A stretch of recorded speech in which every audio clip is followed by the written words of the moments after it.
Hey everyone, it's me again, Aquastar, and I am here to talk to you about growing out your goldfish and how to make the best out of it, what your expectations should be, what your expectations should not be.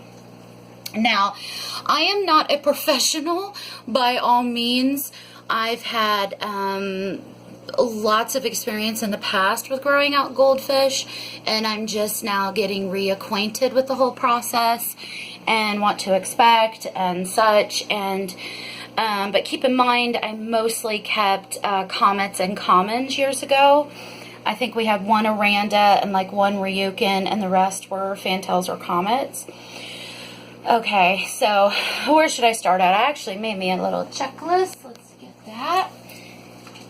And I should have actually waited and fed them after I did the video, because after I feed them, they come up here and kind of hang out at the top. I don't know. They've always done that. They've been treated for gill flukes several times. So I don't know. And they have a lot of oxygen in the water. The only time they do it is right after they eat. So I really don't know why, but next time I will wait to feed them till after the video, because I want you guys to be able to see them good. But okay, the checklist. Number one is where your fish is from before it came to you. Is going to have a lot to do with its all around growth and development. If you're getting it from a pet store, chances are usually, I mean, you know, we're 50-50. That fish probably hasn't been kept in the best conditions, maybe not the worst, but not the best. It could be from low-grade stock, kept in small quarters. It could, you know, you could get a fish that is only a few inches long, and you're thinking that it's still a juvenile, and really it's actually an adult. You know, it's a year or two old, and it's still just so small because its growth's been stunted where it's been kept before it was even made available to the pet shop. I mean, that happens all the time. So if you ever get a goldfish that kind of has really big eyes, like it is in a telescope eye, so that's not what I mean, but it kind of has big eyes in comparison with its body, and you just, I don't know, and you've had it for several months and it hasn't grown at all, or very, very, very, very little, more than likely that fish's growth has been stunted before he even came into your care, and you shouldn't, you should just give him the best life possible that you can, but don't be too hard on yourself if he doesn't grow much, you know. So that does happen. That does play into how quickly and how well your fish is going to grow in the course of its life with you. So that can really affect it. Number two is breed. This is something that a lot of people kind of skip over. Anytime I see questions asked on forums or in groups, a lot of people we just forget. You know, it's like, how big can an Aranda get? Oh, an Aranda can get up over to 12 or 13 inches. Yes and no. Yes and no. It depends. It really depends. There's different variations. You know, there's actually a giant breed of Arandas, and then there's the more common, just pet store quality. You know, some of these are actually high quality, like I think Nilly Bean. Nilly Bean isn't a giant Aranda, I don't think. It would be awesome if she is. But you can see, like, I think that she's very well formed. She's beautiful. But something tells me, yeah, she ain't going to hit 12 or 13 inches in her life, even if I gave her a giant pond by herself. I just really doubt that unless somebody tossed her some steroids here and there. Like, she is more pet store type quality. I think she's very, very high quality at that, but I don't think that she's, or no, let me erase that. I do think that she's high quality, but she's not high quality giant Aranda. Does that make sense? There's normal size Arandas, which are like Nilly Bean, even Loki here. Loki's probably about 6.5 inches now. That includes his tail. He's not a giant Aranda. He's just a normal pet store quality type Aranda. But he's probably never going to reach the same all-around volume and size as the giant breed Arandas. And there's a lot of people out there that's going to like or inadvertently or they may enjoy it, make you feel like shit because your pet store Aranda only hits 6 or 7 inches and their high quality $400 show quality giant Aranda from Thailand reach 13 inches. And they're going to be like, oh, well, no. All Arandas should reach like 12 or 13 inches, at least 10. And because yours only hit 7, oh, well, you did something wrong. Wrong. It comes down to genetics. It's just like this. German Shepherds, okay? I grew up with some German Shepherds. We had 3 total. We had 2 males and a female. One of our males actually hit close to about 120 pounds. It was right around there. He's about 120 pounds. He was a big dog. The other male only hit about 85 or 90. Now, here's the thing. They were both German Shepherds. They both were beautiful dogs. They both were very large, but Jerry Lee, the one that weighed about 120, was extra large. It didn't mean that we had done something wrong with the other male. His name was Buck. That didn't mean that we had done something wrong with him or anything was wrong with him. That was just their genetics. Their genetics were different. Just like how some of us get taller than other people. You know, I mean, there's some of us that max out at like, you know, like me, like I'm like 5'5", you know, and there's other women out there that's like 5'7" or 5'8", and it would be kind of like saying like, oh, your parents did so wrong by you. They didn't feed you right. Oh, you should have been 5'7". No, it's different. You know, I'm different. It's genetics play into it. So don't ever let somebody tell you, you know, if your fish is growing, but because it's not this giant fish, and especially if these people have a very high quality fish or a giant breed, don't let them tell you or inadvertently make you feel bad, trying to make you feel bad or something because your fish isn't quite as big as theirs. It comes down to several factors, and we're going to discuss these. And breed is one of them. There are giant Arandas, and then there's just the normal Arandas, and that's like these guys. And they're not even full grown yet, but they're just normal Arandas, and a couple of them are kind of lower quality. They maybe weren't kept in the best conditions before they came to me. I'm trying my best now. But it doesn't mean that I've done something wrong or that there's even anything quote-unquote wrong with them. This is just their journey, their genetics, their growth rate. So, yeah, you get it. I think you understand. Point number 3, quality, which kind of goes into the breed. That goes without saying. There's pet store quality, there's high quality, and then there's like show quality, which high quality, show quality is pretty much the same. Most of my guys are pet quality. In fact, I think people would love to bark at me and be like, yes, they're all pet quality. But I think Nilly Bean, back there hiding behind Ganesha, is show quality. I would so go show her, man. She looks amazing. And I even think Loki is, no, he doesn't look like the standard, typical, you know, show Aranda that you see at these big shows and stuff. But I think he's freaking stunning. I mean, for a pet store, PetSmart Goldfish, I think he's beautiful. But anyway, yeah, it really does depend on the quality. If you're pushing out $200 for a fish, and it's this high quality fish, yeah, it's gonna get bigger than your pet store quality goldfish. It's just the way it is. It's genetics, and it's also the way that they were bred and raised plays into it. This is just what I'm learning so far, what I've learned from other people and from my own experiences. If you have any differing opinions, that's great. We can talk about it, but please be polite, honey. Don't be hateful about it. But anyway, temperature, actually, here's where we get kind of into a little bit more interesting things. Temperature.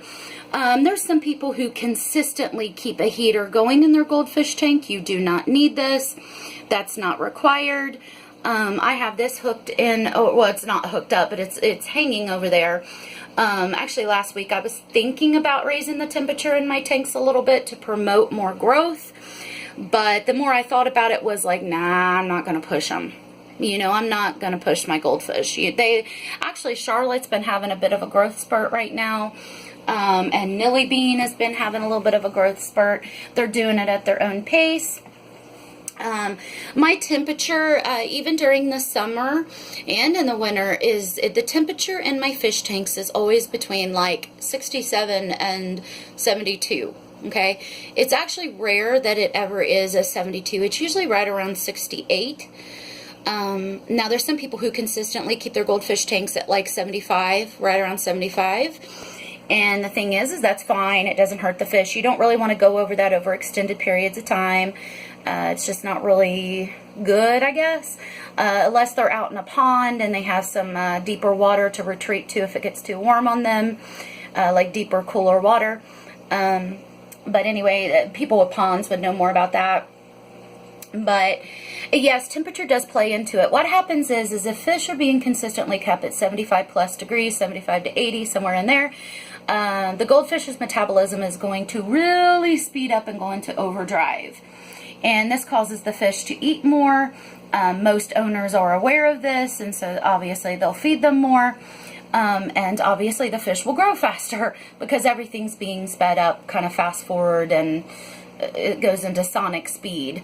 So yes, people who are consistently keeping their tanks at a set kind of warm temperature, even at like 74, 75, they're going to experience quicker, faster growth rates than somebody that's keeping it at 68 to 70.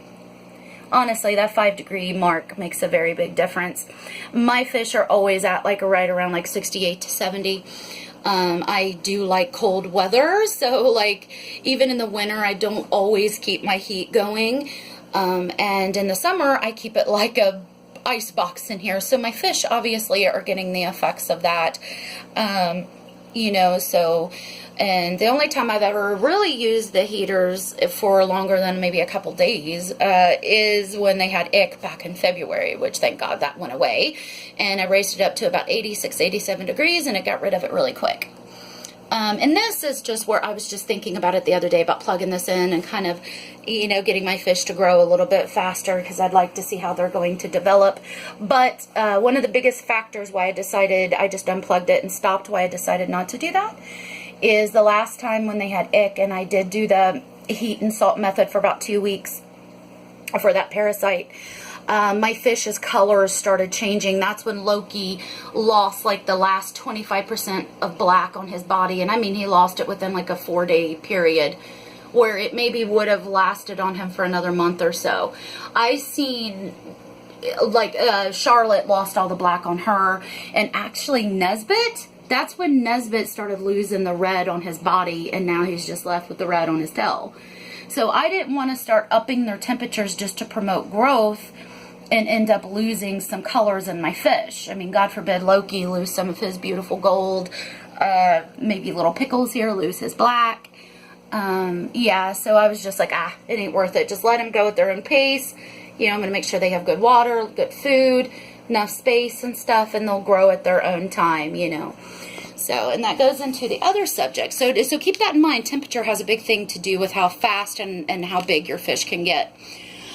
Food, obviously, when a goldfish is under a year old, it's about a year old, they do need higher protein than, let's say, a goldfish that's 2 or 3 years old.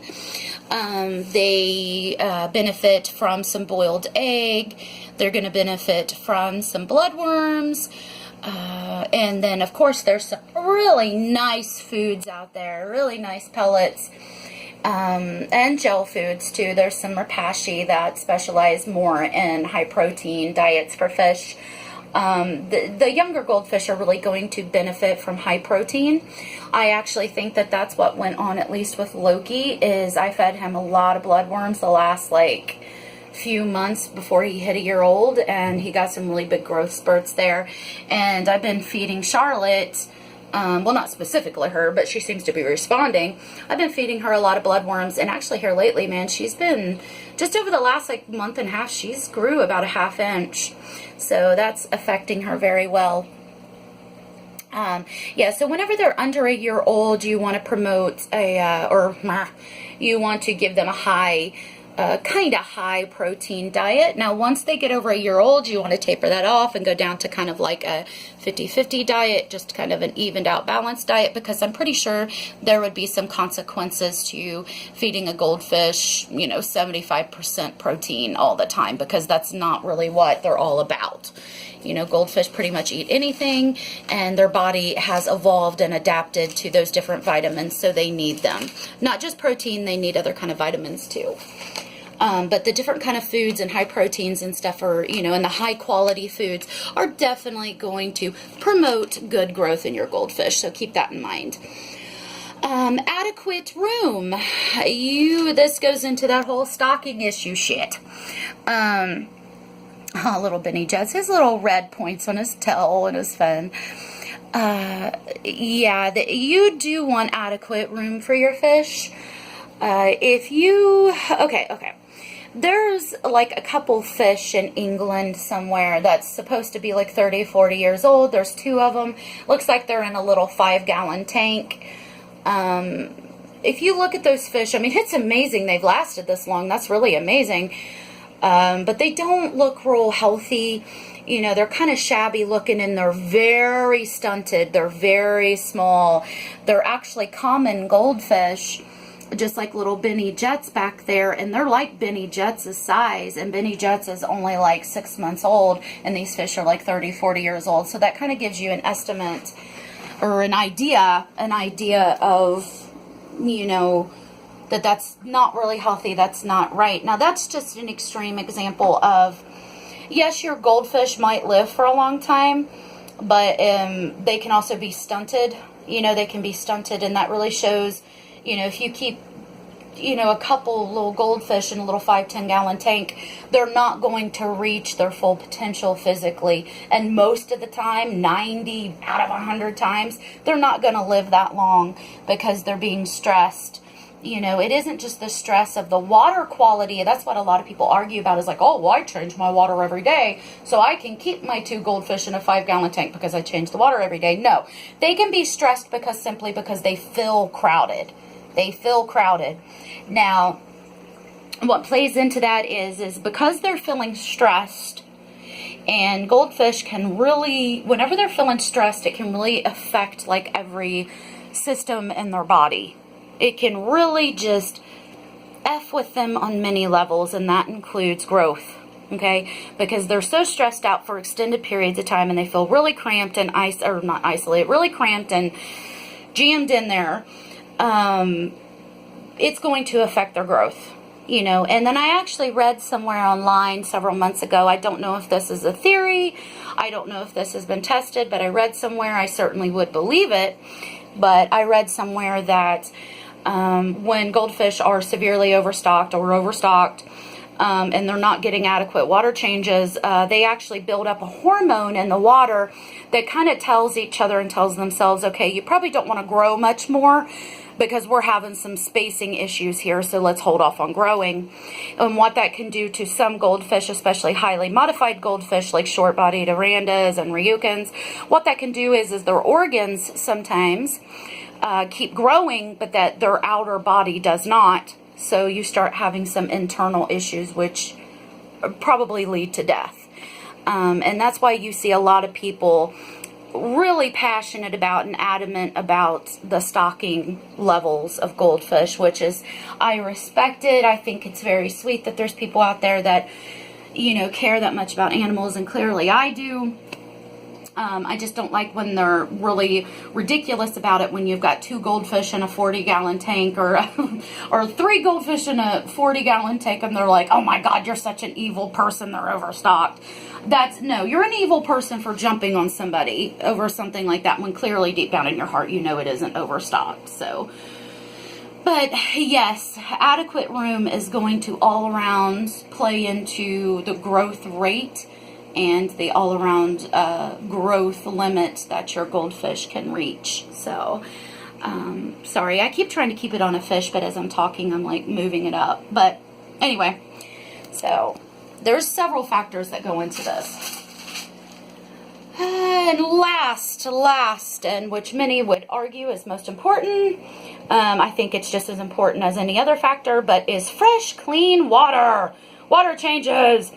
Clearly the fresher the water that the fish consistently have, the better they're going to feel, the better they're going to breathe, just the better they're going to feel. The better they're going to feel, the less toxins are going to be built up, messing with them, making them stressed out.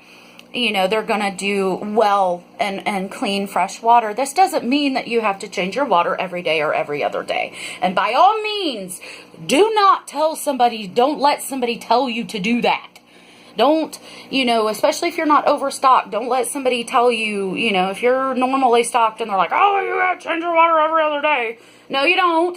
No, you don't. Just trust me. And that's going to have to be another video that I bitch about it some other time. And I think I already have, but I'll do it again because I do like to bitch about it. But yes, fresh water is going to play into that. In my experience and from what I'm still learning, it's like what I said, I'm definitely not an expert by all means. I'm constantly making mistakes. I'm constantly, as I'm reading and stuff, I'm like, well, I thought I read this another time and I thought that was true. And like, well, okay, well, no, what I'm reading now, this new information sounds more reliable. So like, I'm constantly learning about goldfish, and I actually think goldfish are still, in a sense, being discovered. Their ins and outs, their limits, their personalities, their behaviors, their the food, the illnesses that they can get, and how to treat it, how to recognize it. There is so much going on with goldfish right now that we're still, or that you'll see people still learning about these cute little creatures, cute little fish. So we're still learning. But in my experience, what I was going to say, and I'll let this go because it's 21 minutes. In my experience, it comes down more to space. They do need more space, and where your fish was before it came to you, and breed and quality. Don't let anybody with a big giant Aranda, that's literally a giant Aranda that they paid $200 for, tell you that your 6-7 inch Aranda is not healthy or is being stunted in growth because it isn't quite as big as their 15-inch Aranda, because their fish is a giant variation of the breed, and it's been bred in exceptional conditions, 4 generations too. So they're going to see better growth rates and an all-around larger size at the end than you're going to out of like a pet store typical quality fish. So yeah, there's several factors that go into it. I tried not to make this so long. I hope it uploads. It's at 22 minutes. I'm going to go because I'm afraid that they won't let me upload it. So, but yeah, I hope this helped you guys. I wish I could have talked longer, but I wanted to go over all those points of growth and what to expect. It's like what I said, I'm still learning, but this is what I think that I've learned so far. So if you have any questions or comments, put them down in the comment section and we will talk about it. I hope you have a good night and see you soon. Bye.